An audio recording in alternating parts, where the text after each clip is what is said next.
Hi అండి. Dress material book చేశాను. ఎంత బాగుందంటే క్వాలిటీ, పైన పిక్ షేర్ చేశాను చూసారా, అదే అనమాట. మెరూన్ కలర్, ఇంకా కలర్ ఆప్షన్స్ ఉన్నాయి. ఇదంతా కూడా పూసల వర్క్ అండి. ఫ్రంట్ పార్ట్లో వస్తుంది, అన్స్టిచ్డ్ మొత్తం కూడా మనం స్టిచ్చింగ్ చేయించుకోవాలి.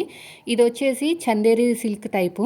దీనికి లైనింగ్ కూడా మనకి ఇచ్చేసారు, చూపిస్తాను చూడండి. క్రేప్ లైనింగ్ ఇచ్చారు, ఇదిగోండి 2 మీటర్స్ పైనే ఉంది. ఇది వచ్చేసి మనకి ఫ్రంట్ బ్యాక్ వస్తుంది. సైడ్కి ఇవన్నీ హ్యాండ్స్ కోసం పెట్టారనమాట. ఎంత బాగుందో చూసారు కదా, చాలా చక్కగా ఉందండి. అసలు వర్క్ ఫినిషింగ్ కానీ ఎంత బాగుందంటే, కలర్స్ ఇంకా ఉన్నాయి. నెక్స్ట్ వచ్చేసి చున్నీ డబుల్ షేడ్ వచ్చింది. నాకు ఇలా డబుల్ షేడ్ వస్తే ఎంత ఇష్టమో. అంటే మనకి వర్క్ ఇచ్చారు కదా, అది మెరూన్ 2 వచ్చేటట్టు చేశారనమాట. తర్వాత వచ్చేసి కింద బాటమ్ వచ్చేసి 2 మీటర్స్ క్రేప్ ఇచ్చారు. అంటే మంచి క్వాలిటీలో క్రేప్ అనమాట, నార్మల్ క్రేప్ కాదు, కొంచెం షైనింగ్ ఉంది. ఇది వచ్చేసి మనం కింద కావాలనుకుంటే లెగ్గిన్ కూడా వేసుకోవచ్చు. ఇది ఒక టాప్లా కుట్టేసుకుని లూజ్ ప్యాంట్ అయినా ఏదైనా కుట్టుకోవచ్చండి. ఫినిషింగ్ మాత్రం సూపర్గా ఉంది. లుక్ అయితే అదుర్సండి, అస్సలు మిస్ చేసుకోవద్దు. ఇంకా కలర్ ఆప్షన్స్ ఉన్నాయి, మీకు నచ్చిన కలర్ ఏమైనా ఉంటే చూసుకోండి.